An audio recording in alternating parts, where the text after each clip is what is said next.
Hello, everyone. How are we doing today?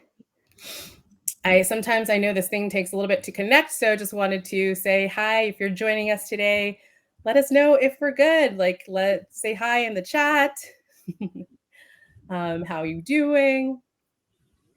So, just wanted to say welcome everyone to Built by BIPOC. I am Carissa Begonia. I'm the founder of Conscious Exchange. I am a second generation Filipino American daughter of immigrants, a diversity, equity, inclusion practitioner specializing in AAPI identities and experiences, and a business and leadership coach for BIPOC professionals and entrepreneurs. I started Built by BIPOC because I am tired of hearing there isn't enough BIPOC talent out there. I'm also tired of being the first, the only, the other, often in spaces that I find myself in. So here I will be highlighting the journeys and the practices of BIPOC entrepreneurs and company leaders who are claiming their seat at the table or building their own tables and really advancing DEI at work. So I'm really excited to introduce you all today to my friend Rosa Revuelta. Rosa is a first generation Chicana, the eldest daughter of immigrant parents from Mexico, and a proud mama to a 1-year-old. Born and raised in the Bay Area, but very rooted in her culture and costumbres, or customs, Rosa is also the founder and CEO of Rosa Revuelta Consulting, a leadership development coaching and consulting business focused on supporting and increasing the number of wildly successful BIPOCs in leadership. Rosa has 15 plus years of experience advocating for women and communities of color, 10 of those years as a strategic leader in management roles. An advocate from an early age, her work meets at the intersection of gender equity and racial justice by focusing on supporting and empowering communities and professionals of color. So today our theme is going to be about how to break through doubt from others as well as our own self-doubt. So welcome, Rosa, and thanks for joining me today on Built by BIPOC. Why don't you Thank go you ahead for and having share a me. little bit more about yourself with the audience? Well, thank you so much, Carissa, for having me. I'm really excited to join you here. You were doing such a great job with this bill by BIPOC.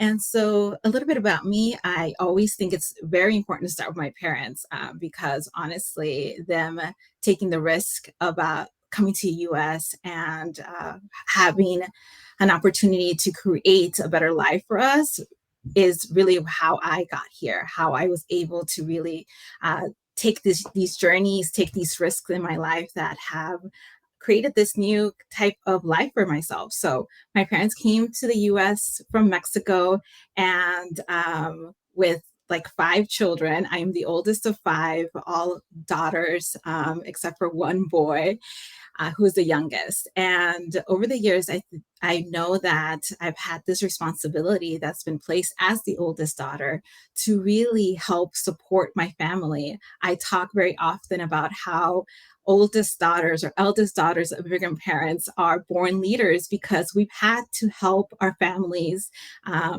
navigate all of these different systems and all of this new country that they've never even thought of being a part of. And so I've done so much over the years to just help support them, and it's really impacted the way that I show up as a leader in my work. And over the years of working in nonprofit, working in higher ed, working in different organizations. So that's just a little bit about me. Thank you, Rosa. I know that people are resonating with how this journey all starts with our parents, right? And how grateful a lot of us children of immigrants are for their journeys, their sacrifices, what they've done to start our lives here. And I'm the same, coming from Filipino immigrant parents, very much grateful for what they had done to start their lives here. And I forget sometimes what the challenges are that they go through. And I think we sometimes can take that for granted. And so just it's beautiful to hear like how thankful you are for your parents, and same to mine. Well, cool. So, I often talk about, you were alluding to this earlier, but I often talk about being the first, the only, the other, right? And Mhm. a lot of some of our conversations, I know you talk a lot about this too on LinkedIn, about being the first daughter, right? About being the eldest daughter. And one of our discussions was about the movie Encanto, right? And the character of Luisa and how that character just resonated so much with a lot of, first daughters, eldest daughters, and would love to hear a little bit more about, your story about how, what it has been like to be the first daughter, the eldest daughter, and how that really shaped you. When I first saw that movie, it was actually with my son. I had not seen it before, and it resonated so much, Luisa's story, because we don't often see ourselves on the screen. We don't hear our stories in movies and in other media, and so it was wonderful to just be like, oh, I also have those feelings. I've also had those type of experience. I've also felt that pressure, and I know that it's not like this intentional pressure that's put on by my parents, or at least that was not my experience, but it was just an expectation. It's expected that us as the eldest daughters are going to carry more, because we're going to be the first ones, as you said, the first ones to try things out. We have to take these risks. We have to help, like, do so many things. I often think about my role with my parents was so much about translating, whether it was going to a doctor's office and helping translate medical words and situations, or documents that we received, reading those documents to them, and always, and to this day, still being that person that supports them. And it really has been such a big part of what's helped me really understand what my own identity is, because I do lean a lot into those experiences, because that was just the way it was for me. How did that, I know you're not alone in that experience of having to be a translator, right? Having to go to doctor's Mhm. appointments with your parents and such, reading mail. I've heard that from other, children of immigrants who their parents only spoke whatever language. Like I'm thinking of a friend, a Korean friend of mine, who Mhm. talked about that extensively, and just like some of the resentment even that she had of at some point of her life, that like she had to do that, had to be in the adult so much earlier in her life. Did you have any of that experience? And, how has that kind of like helped you become, like how does maybe that experience help you become the leader you are today? Mhm. I'm not going to say I've never had resentment, because I've definitely had moments where, like, oh my God, can somebody else read this document for them? Or can someone else go to this appointment with them? Like, why is it always me? So I've had those moments, and I've definitely told them, can you call one of your other children? Like, why is it? Why do you have to always ask me to be the one? But honestly, it's because they know that I'm the reliable one. And that comes with being the oldest daughter. They know that they can lean on you, because they've been leaning on us for most of our lives, and most of their life in the US. So that's what happens. But it has helped me be a leader, because I've had to do things that make me uncomfortable. Like, I think about going to with my dad to a doctor's appointment. He's going to kill me for the story, but going going with my dad to a doctor's appointment, and the doctor asking if he was sexually active, and I had to translate that to him and ask my own father if he was sexually active. And so just doing things that make us uncomfortable is such a big part of our own journey. Yeah, and speaking that is a funny story, and yeah, also how we have to speak up, right? Like it's Mhm. we have to learn how to speak for others, for ourselves, because of that. I don't actually have that particular experience, but I do know, again, just from talking with other friends, how I think underestimated that kind of experience is, for a lot of first daughters, first eldest daughters.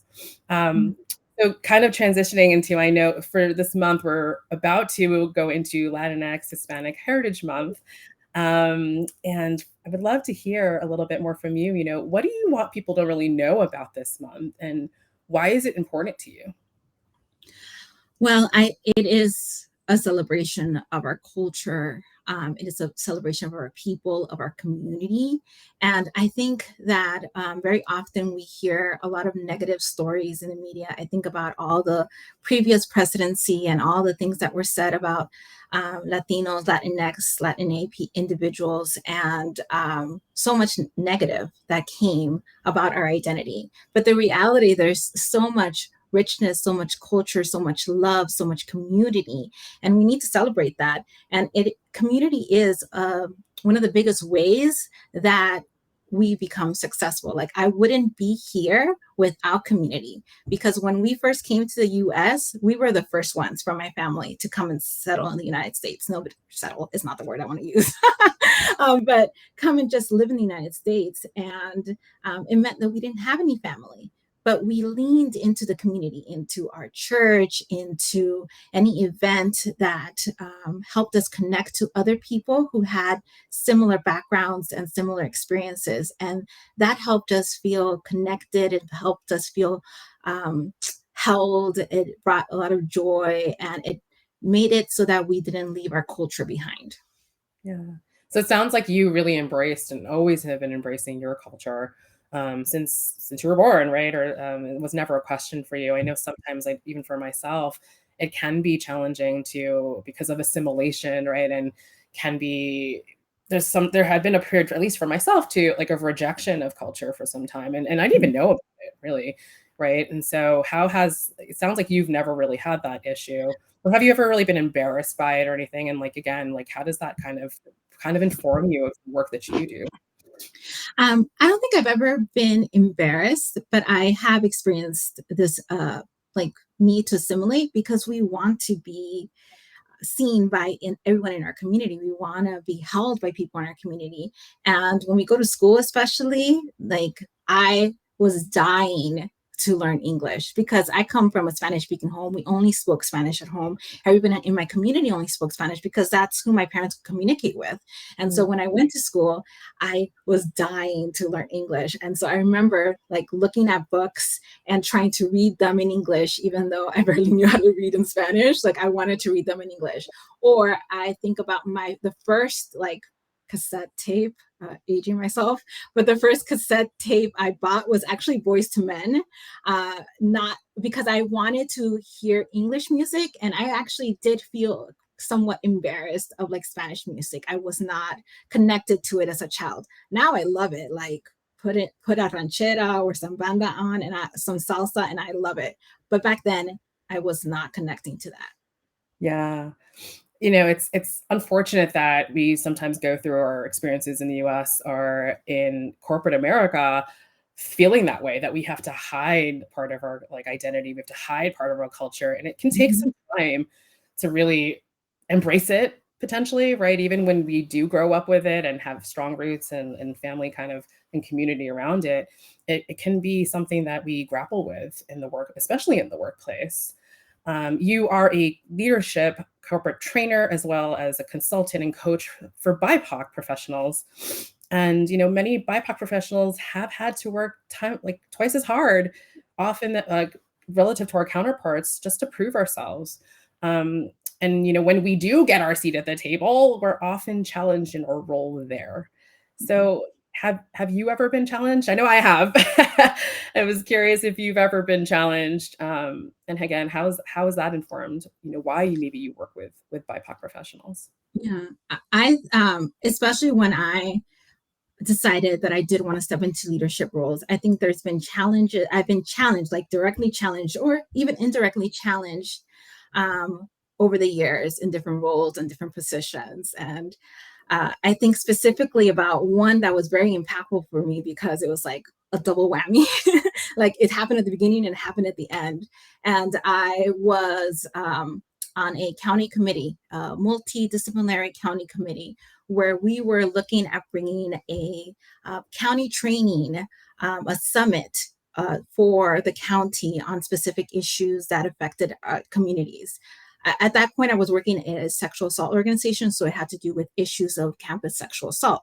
So at the table were the district attorney, a few district attorneys, a few university attorneys, law enforcement, and some other just individuals with a lot of power and authority, both at the table and in our county. And then there was me from this organization that I worked with. And I was the only woman of color at the table, and I was asked to be a part of one of the panels to bring my experience and expertise of working in the field for so many years. There was this woman, this white woman, who came to one of our last meetings and in front of everybody asked, why was I chosen to be on the table. And actually, she said that she thought that I should not be on the panel, that I didn't represent the right type of individual to be on that panel. She said it in front of everyone, and she didn't talk to me. She was talking to the district attorney in front of me. So I had to stand up for myself in that place, in that spot. And then when it came time to be on the panel, we had such a great experience. We did such a good job. We got a lot of great feedback about the panel that we did. And like I always like to say, these type of things challenge me to be like, okay, you don't think I can do it? Let me show you that I can do it. And I'm going to do a really good job at it.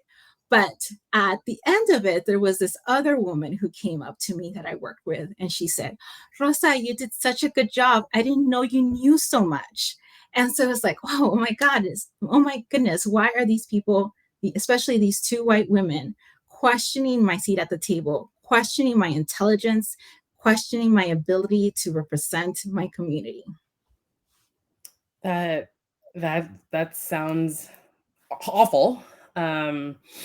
And it's just reminding me of an experience I had. I think people don't realize sometimes that what we experience, we say we have to work harder.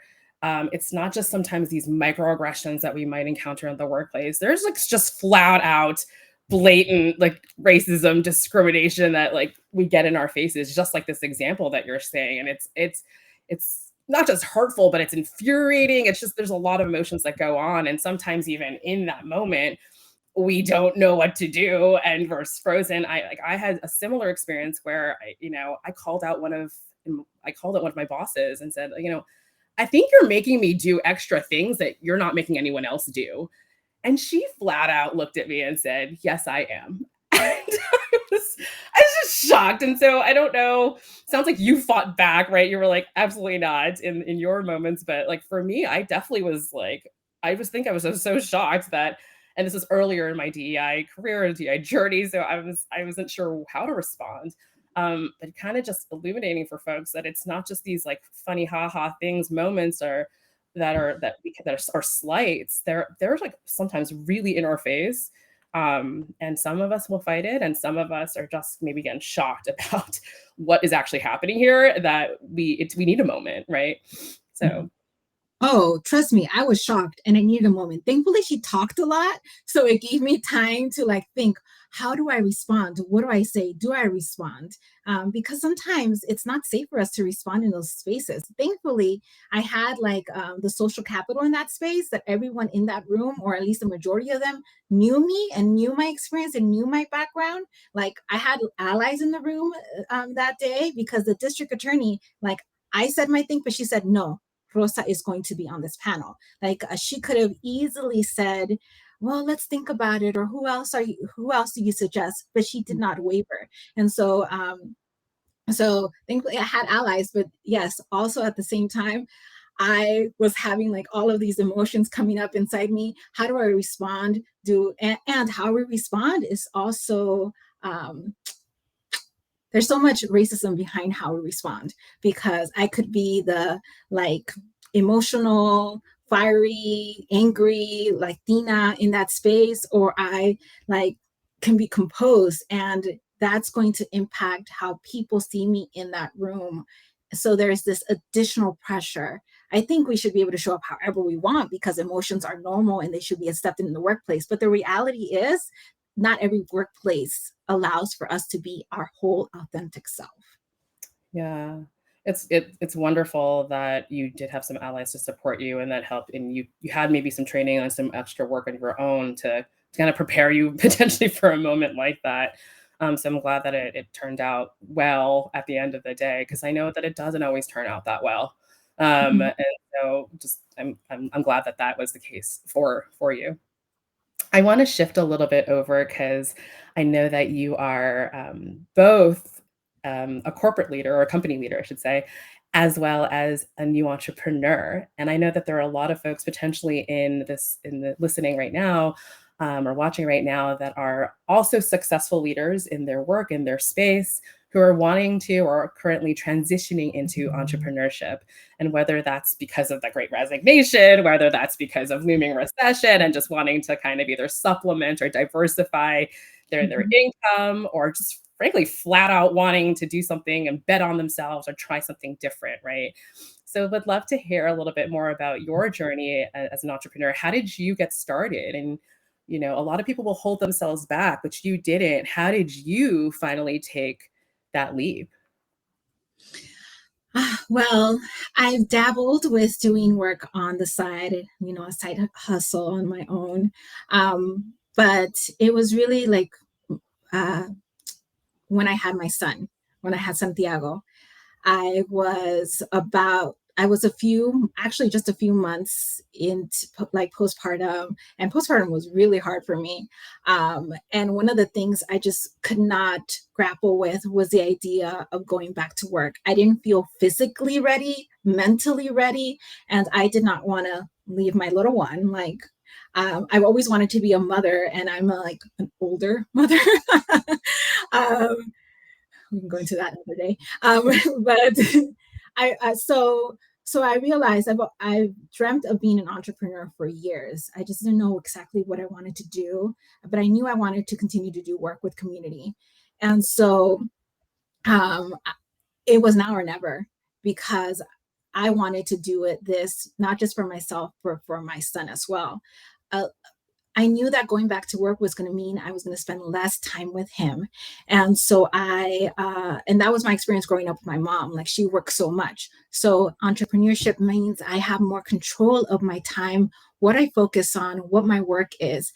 And so I took the leap and I hired a coach named Cursa, uh, who helped me just really hone in on what I wanted to do, what difference I wanted to make. Because I am very passionate about still providing support and being with community, and helping people grow, and develop into who they want to be. And so that's what my work is focused on. Like, I talk about, I want us to be wildly successful leaders, because that's what I want for all of us.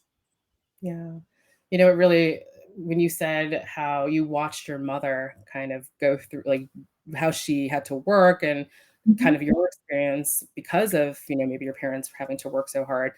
That's resonates so much with me because it's the same. My parents both worked two jobs growing up. And fortunately that my brother and I wanted for nothing because of that. But I think to what end, what a sacrifice that was, right? Because like as an adult, I've realized, like, oh my goodness, similar, I didn't have enough. I wish I had more kind of time with them, just bonding, my dad was never able to come to any of my volleyball games and things like that, right? And so I think that's a missing piece. Again, I think that people don't realize happens a lot of times for maybe children of immigrants, that there's kind of parents are off working, and so we're kind of either alone doing something ourselves, and we don't want to perpetuate that for our families with our children. And so entrepreneurship can be an avenue for us to also not repeat that, right? To be able to have family dinners like every night, or whatever you want, to spend more time with, in your case, with your child. And so totally feel that, totally hear that. You know, uh, with that too, entrepreneurship isn't exactly easy, right? And especially Mhm. we want all these things and we have to do it, right? So what has been one of the hardest things you had to do or learn in starting your own business? Like, what were some of those challenges, and how did you get past that? How did you, like, who or what helped you? Um, I think there was two challenges. One, identifying what exactly I wanted to do. So that was really helpful for me to get a coach. I didn't realize how much I needed a coach until I got a coach, and I had somebody who'd been through it just really help me, um, identify like what my focus was, and continue to challenge me, but in a way that I didn't feel pressured to do anything. That Because at the end of the day, this is about the things that I want to do, and it's very different than anything I've done before. Just talking about the stories we've talked about during this time, a lot of what I've done around my life has been to help support and lead, and just move my family forward. My parents were entrepreneurs themselves. They owned a restaurant, but that's a whole different type of uh, like entrepreneurship experience. And so I was working at that restaurant till the day that they closed. They had that restaurant for 24 years. And so I've always been like a giver, giver, giver. And this is the first time I get to focus on myself and the things that I want to do, the type of work that I want to do. Even when we work at organizations, we're advancing the mission of organization that we can be attached to, that we can love. But sometimes we end up doing things that just don't feed our hearts and our souls. And so this is an opportunity for me to just be all heart and soul. It's for me to just do everything that I want to do. And one of the second biggest thing I had to the biggest challenge was my mindset. I did not realize during this whole process that my mindset was going to be such a big thing that was going to get in my way or was going to help me succeed. And so I've been doing a lot of mindset work over this last year, like redefining things, like even el que dirán, what will people say, was a big barrier for me in this work. And it's such a big part of our culture, el que dirán. And so I am fighting el que dirán internally in me, and I am like determined to help other women of color, individuals of color, first gen immigrants, like fight that el que dirán, because some of the obstacles we face come from external pieces, and some of the obstacles come from ourselves and from our culture and from our experiences. So I am so determined to just continue to fight el que dirán in our lives. Yeah, I love that so much. Side note, this was not an endorsement thing for my coaching services, but thank you, Rosa, for sharing your experiences of like working with me. But the thing I took away there was, yeah, the self-doubt we have when we're trying something new or creating, really taking a chance on ourselves. And entrepreneurship is designing there's no real roadmap. Like there is some kind of similarities to things, but it's a lot of your own choices, your autonomy, and you decide, right? There isn't a boss ahead of you telling you like, here, do this, right? That's you. And sometimes that can be like stifling. And I know we talked about mindset and how I think people underestimate how much that can block us. And from the immigrant or children of immigrant standpoint, feeling like I know some of the blocks I had met on mindset wise was about watching my parents work so hard, and like how it was almost this guilt that I had of like, okay, if I'm not grinding like 12-hour days plus, then I'm dishonoring my parents, right? What am I doing? How dare I be so audacious to leave my wonderful cushy 9-to-5 6-figure salary to go do this when they were preaching like safety, security. So it sounds like you're nodding. Similar thing. 1,000% completely that. If you ask anybody who knows me, especially in my work life, like was the individual who was working 50, 60 hours. And a part of me was proud of it, like, look how hard I work, look how much I'm putting into it. But what were we sacrificing? And it all came from an example. My mom, especially when they had the restaurant, she worked from 7 in the morning till 10 at night, 6 days a week, and then came and took care of us. Like she'd take breaks to come pick us up from school, and then we'd come to the restaurant and we'd be there for hours, and that was our life. And there's so much guilt. Yes, that immigrant guilt from somebody who put on the comments, like there's so much guilt that comes from trying to do it differently. But I also think of something that my mom said to me and my siblings one time when we were talking about her immigrant experience. And she said, we did this because we wanted a better life for you. And so I am going to do everything that I can to have a better life. Because one thing I didn't realize also with starting my business was that I was soon after giving birth to my son, I was going to be giving birth to this business. And then I was also going to be reparenting myself. And the reparenting myself piece of it has impacted the way that I interact with my son, but it's also impacted the way that I'm showing up in my business and the way that I'm showing up for the individuals that I'm working with, because it is so much about unlearning the unhealthy pieces, but also celebrating and embracing the pieces that like fed us, that gave us so much like joy and drive and movement in our lives. Yeah. Well, thanks for those practical tips about like mindset and getting past doubt from other folks, whether like questioning your seat at the table or your own self-doubt, your own mindset, kind of like some intergenerational trauma even that you've experienced that you're also like fighting past, right? Or working past. I in this show, I love to talk about, yes, inspiration, but I also believe in practical action. And so before we kind of wrap up here, would love to hear just like a single like practical tip for anyone who is also maybe looking to like take that leap from being a successful bit like leader in their organization to now going into entrepreneurship. I would say it has to do a lot with el que dirán. So how I countered el que dirán, what will people say, was really by like doing a lot of visualization and seeing myself where I can be like, I have to believe, um, I, I have to believe that people are going to want to work with me. Like, I strongly believe that I have a good service and a great service to provide to my community. And so now I have to believe that also people really want to work with me. So I visualize, I actually, a lot of my visualization happens while I am holding my son while he's sleeping, because he likes to contact nap a lot. And so so while I'm there, I visualize what I want my business to look like. I visualize being able to work with clients and what that's going to be, what that will look like. I visualize the life and the future for myself and my son and my business and the individuals that I'm going to work with. And I strongly, strongly believe that all of this can happen for everyone involved. Well, that's beautiful. Thank you so much for sharing, Rosa. I'm going to start wrapping up here, but before we go, I like to play with this rapid fire round here. Is that cool? Are you down to play with me? Okay, cool. You ready? Ready. Okay. I wasn't supposed to. Be a community leader. The future I am building is. Joyful.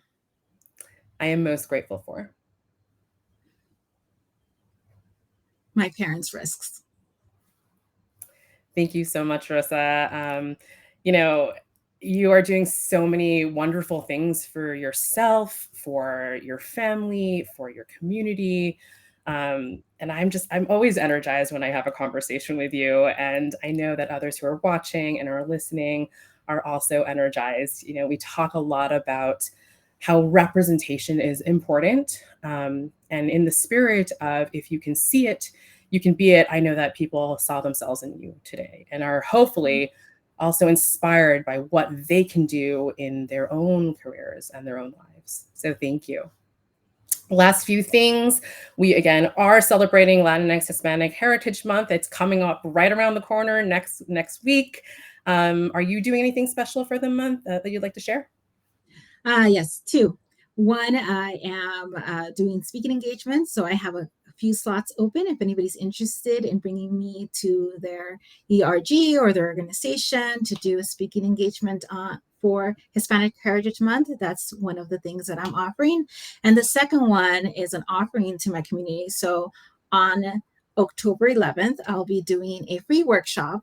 I actually did a poll, and the topic that came up the most was on professional branding, like doing our own professional branding. So that's the topic that I'll be covering on October 11th. So if you're interested to learn more about it, like reach out to me. It will be completely free. It's specifically for the Latinx community, but definitely like individuals are welcome.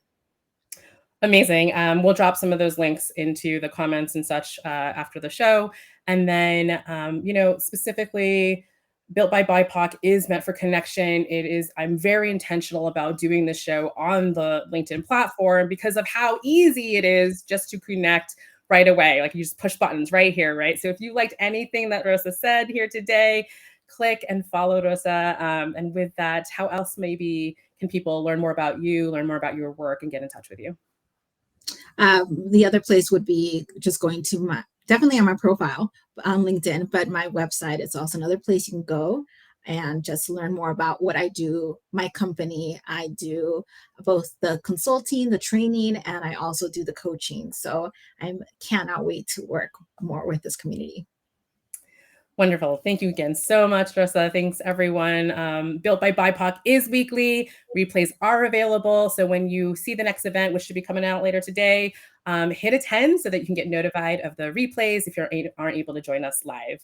Otherwise, we will see you next Wednesday, same time, same place. Invite your friends, and let's go build things together.